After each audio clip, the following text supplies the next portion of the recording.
మనం ఈ వీడియోలో ఏరోప్లేన్ ఎలా పనిచేస్తుందో, దాన్ని కనిపెట్టింది ఎవరో, అవి ఎందుకు క్రాష్ అవుతాయో తెలుసుకుందాం. ఈ వీడియో చూసే ముందు మా ఛానల్ని ఎవరైనా సబ్స్క్రైబ్ చేసుకోకపోతే వెంటనే సబ్స్క్రైబ్ చేసుకోండి. ఇప్పుడు టాపిక్లోకి వెళ్దాం. ఏరోప్లేన్ని డిసెంబర్ 17, 1903లో రైట్ బ్రదర్స్ కనిపెట్టారు. ఏరోప్లేన్ వింగ్స్ కింద టర్బో ఇంజన్స్ ఉంటాయి. టర్బో ఇంజన్లో 7 పార్ట్స్ ఉంటాయి. అవి fan, compressor, combustion chamber, turbine, mixer. ఈ వీడియో చూస్తే టర్బో ఇంజన్లో పార్ట్స్ ఎలా తిరుగుతాయో మీకు తెలుస్తుంది. ఫ్యాన్లో నుండి వెళ్ళే కూల్ ఎయిర్ హాట్ ఎయిర్గా మారుతుంది. Newton third law of motion ప్రకారం చర్యకు ప్రతిచర్య ఉంటుంది. కంప్రెషర్లో స్టాటర్ బ్లేడ్స్, రొటేటరీ బ్లేడ్స్ ఉంటాయి. కంబషన్ ఛాంబర్లో air entry holes, fuel injection holes ఉంటాయి. ఇవి ఎయిర్ని, ఫ్యూయల్ని మిక్స్ అయ్యేలా చేస్తుంది. ఇక్కడ హై ప్రెషర్, హై టెంపరేచర్ ఉంటుంది. Cool air temperature 10 degrees Celsius, hot air temperature 450 degrees Celsius ఉంటుంది. టర్బైన్స్లో స్టాటర్ బ్లేడ్స్, రొటేటరీ బ్లేడ్స్ ఉంటాయి.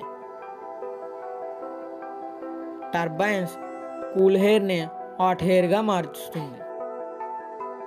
టర్బైన్స్ బ్లేడ్ షేప్ ఫ్లిట్ అండ్ ఎయిర్ ఫాల్ షేప్లో ఉంటుంది. ఇక్కడ 1600 degrees Celsius హీట్ ప్రెషర్ ఉంటుంది.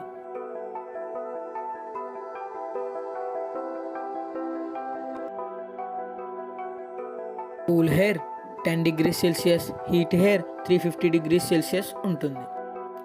కూల్ ఎయిర్ వెళ్ళే దారి కన్నా హీట్ ఎయిర్ వెళ్ళే దారి చిన్నది, అప్పుడు హీట్ ప్రెషర్ ఎక్కువ అవుతుంది.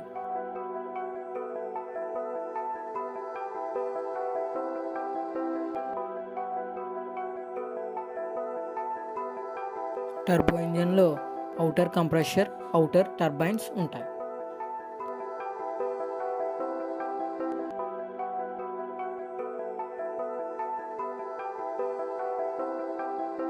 ఇందులో low pressure spool, high pressure spool ఉంటాయి. ఫస్ట్లో ఇంజన్ ఫ్యాన్ చిన్నదే ఉండేది.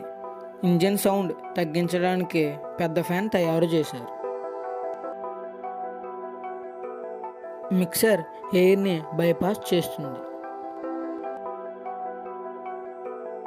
మిక్సర్ వచ్చిన హాట్ ఎయిర్ని కూల్ ఎయిర్తో కలుపుతుంది.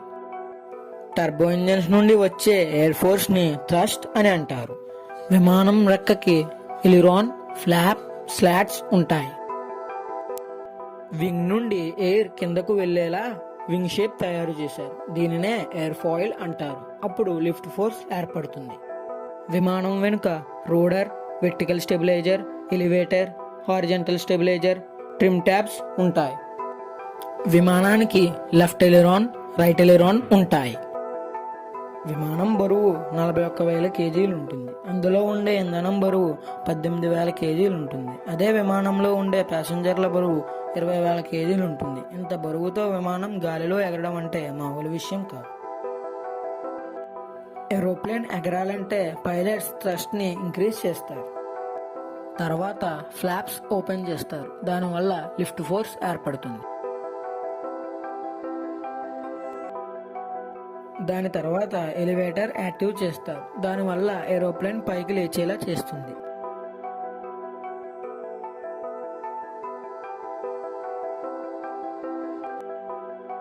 అప్పుడు ఏరోప్లేన్ గాలిలోకి వెళ్తుంది. ఏరోప్లేన్ వింగ్స్లో ఫ్యూయల్ ట్యాంక్స్ ఉంటాయి. ఏరోప్లేన్ని టర్న్ చేయడానికి పైలట్స్ రోడర్ని పక్కకు తిప్పుతారు. ఒక ఎలిరాన్ పైకి, ఒక ఎలిరాన్ కిందకి చేస్తారు. అప్పుడు లిఫ్ట్ ఫోర్స్ ఏర్పడి రోల్ అయ్యేలా చేస్తుంది. ఏరోప్లేన్ టర్న్ అవుతుంది. ఏరోప్లేన్ని డౌన్ చేయాలంటే పైలట్స్ థ్రస్ట్ని తగ్గిస్తారు. అప్పుడు ఏరోప్లేన్ ఇలా కిందకు వెళ్తుంది. ఇలా వెళ్తే ఏరోప్లేన్ క్రాష్ అవుతుంది. కాబట్టి పైలట్స్ ఫ్లాప్స్ని యాక్టివేట్ చేస్తారు. అప్పుడు ఏరోప్లేన్ బ్యాలెన్స్ అయ్యి సేఫ్గా ల్యాండ్ అవుతుంది. తర్వాత పైలట్ స్పాయిలర్ని యాక్టివేట్ చేస్తారు.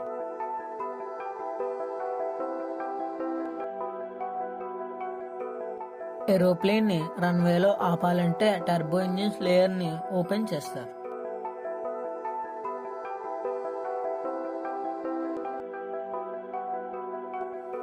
ఇప్పుడు ఏరోప్లేన్ కంట్రోల్స్ గురించి తెలుసుకుందాం. ఏరోప్లేన్కి లివర్స్, బటన్స్ ఉంటాయి. ఈ లివర్స్, బటన్స్ అన్నిటినీ కాక్పిట్ అంటారు.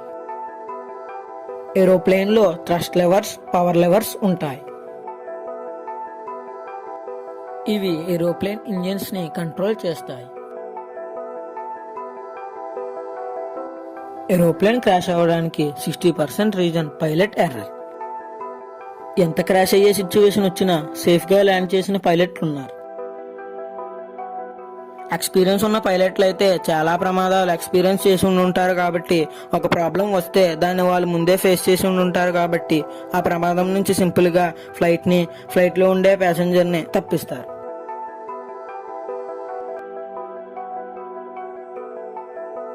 వాతావరణం సరిగ్గా లేకపోయినా ఫ్లైట్ క్రాష్ అవుతుంది. బ్యాడ్ వెదర్ లో ఎగరడం మరింత ప్రమాదకరంగా మారుతుంది. ఏరోప్లేన్ ఎగరడానికి కావాల్సిన మెయిన్ పార్ట్స్ పనిచేయకపోయినా ఏరోప్లేన్ క్రాష్ అవుతుంది. మీకు ఇక్కడ ఒక డౌట్ రావచ్చు, ఏరోప్లేన్ కి ఉండే ఫ్యాన్ లోకి బర్డ్స్ ఏమైనా వెళ్తే ఏరోప్లేన్ క్రాష్ అవుతుంది కదా. కానీ ఏరోప్లేన్ వెళ్లే హైట్ లో బర్డ్స్ ఏమీ ఎగరలేవు కాబట్టి ఏరోప్లేన్ క్రాష్ అవ్వదు. ఏరోప్లేన్ ల్యాండ్ అయ్యే సమయంలో దానికి ఉన్న ఫ్రంట్ వీల్ అనేది స్ట్రక్ అయినా ఏరోప్లేన్ క్రాష్ అవుతుంది. ఏరోప్లేన్ క్రాష్ అవడానికి 20% ఇంజిన్ మిస్టేక్. ఎగ్జాంపుల్ గా తీసుకుంటే 1985 లో జపాన్ ఎయిర్లైన్స్ ఫ్లైట్ 123 కూలిపోయింది. ఎందుకంటే దానిలో ఉండే ఇంజిన్ హెడ్ సరిగ్గా చేయకపోవడం వల్లే కూలిపోయిందని అక్కడ ప్రభుత్వం చెప్పింది. ఏరోప్లేన్ సేఫ్ గా ల్యాండ్ అవ్వడానికి, ఏరోప్లేన్ క్రాష్ అవ్వడానికి రీజన్ పైలట్స్ మాత్రమే కాదు. ఎయిర్ ట్రాఫిక్ కంట్రోలర్స్, విమానాన్ని తయారు చేసిన ఇంజనీర్స్, అంతేకాకుండా విమానానికి సంబంధించిన వాళ్ళందరూ కారణమే. ఏ రీజన్ లేకుండా విమానం క్రాష్ అయ్యే ప్రదేశాలు ఏరియా 51, బెర్ముడా ట్రయాంగిల్. ఈ రెండిటి గురించి మీకు తెలియాలంటే మా ఛానల్లో ఆల్రెడీ దానికి సంబంధించిన వీడియో చేశాం, తప్పకుండా చూడండి. ఇప్పుడు విమానం హిస్టరీ గురించి తెలుసుకుందాం. మొదట ఈ 3 విమానాలను తయారు చేశారు.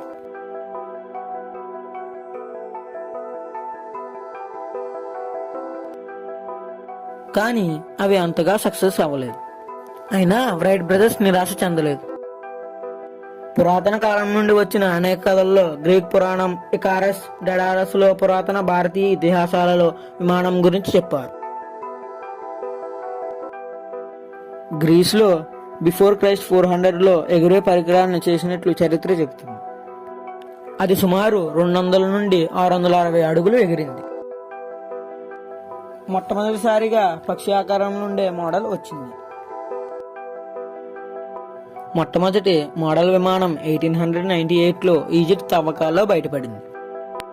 సకారా శ్మశాన వాటికి త్రవ్వినప్పుడు క్రీస్తు పూర్వం 200 నాటి ఒక మోడల్ విమానం కనుగొన్నారు. ఈ మోడల్ విమానం 6 ఇంచెస్ ఉంటుంది. దానికి 2 రెక్కలు కూడా ఉంటాయి. ఈ మోడల్ ని ఫ్యూజిలేజ్ అని అంటారు. ఈజిప్ట్ల చరిత్రలో ఇది ఒక హై టెక్నాలజీ అని ఇప్పటికీ నమ్ముతారు. ఆర్కిటాస్ ఒక మ్యాథ్స్ అండ్ ఆస్ట్రోనామర్ సైంటిస్ట్. ఇతనికి విమానాలలో ప్రయాణించాలనే కోరిక ఉండేది.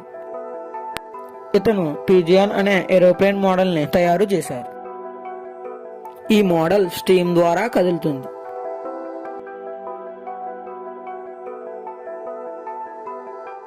లినార్డో డా విన్సీ కూడా ఏరోప్లేన్ గురించి కలలు కన్నారు. ఎప్పుడూ తన ఆలోచనలను ఒక బుక్ లో రాసుకునేవారు. లినార్డో డా విన్సీ ఒక పెయింటర్ అండ్ ఇంజనీర్ సైంటిస్ట్. చివరికి రైట్ బ్రదర్స్ ఏరోప్లేన్ ని సక్సెస్ చేశారు. విమానాన్ని ఎవరు కనిపెట్టారంటే మనం రైట్ బ్రదర్స్ అని చెప్తాం. కానీ వాళ్ళ పూర్తి పేర్లు Orville and Wilbert Wright. Wright brothers కనిపెట్టిన ఫస్ట్ మోడల్ ఇప్పుడున్న మోడల్స్ ని ఇంట్రెస్ట్ కలిగేలా చేసింది. రైట్ బ్రదర్స్ విమానంలో ప్రయాణించిన తర్వాత చాలా మంది ప్రయాణించాలని కలలు కన్నారు. ఏరోప్లేన్ ని సక్సెస్ చేసిన తర్వాత యునైటెడ్ స్టేట్స్ రైట్ బ్రదర్స్ ని మిలిటరీ ఇంజనీర్స్ గా పెట్టుకుంది. రెడ్ బ్యారన్ అనే ఇంగ్లీష్ మూవీలో ఏరోప్లేన్ మోడల్ ని ఉపయోగించారు. రైట్ బ్రదర్స్ యుద్ధంలో విమానం యొక్క అవసరం ఉందని కనుగొన్నారు. యుద్ధంలో ఎయిర్ బాంబర్స్ అవసరం పెరిగింది. ఇంజనీర్లు ఏరోప్లేన్ మోడల్ ని చూసి వేగంగా వెళ్లే ఏరోప్లేన్ ని కనిపెట్టారు. యునైటెడ్ స్టేట్స్ ఏరోప్లేన్ ని ట్రావెల్ చేసేలా తయారు చేశారు. ఏరోప్లేన్ ని ప్యాసింజర్ విమానంగానే కాకుండా ఒక దేశం నుండి మరొక దేశానికి ఎక్స్పోర్ట్ చేయడానికి వాడారు. స్పేస్ రీసెర్చ్ లో విమానం ఇంపార్టెంట్ రోల్ ప్లే చేసింది. స్పేస్ స్టేషన్స్ ని కన్స్ట్రక్ట్ చేశారు. సైన్స్ ఫిక్షన్ సిరీస్ నుండి స్పేస్ సైంటిస్ట్ కి కావాల్సిన మోడల్స్ లభించాయి. వాటి ఆధారంగా రకరకాల స్పేస్ స్టేషన్స్ నిర్మించబడ్డాయి. రియల్ లేదా imagine space crafts aeroplane models లో రూపొందించబడ్డాయి. ఏరోప్లేన్ మోడల్స్ అన్ని ఈ వీడియోలో చూడండి.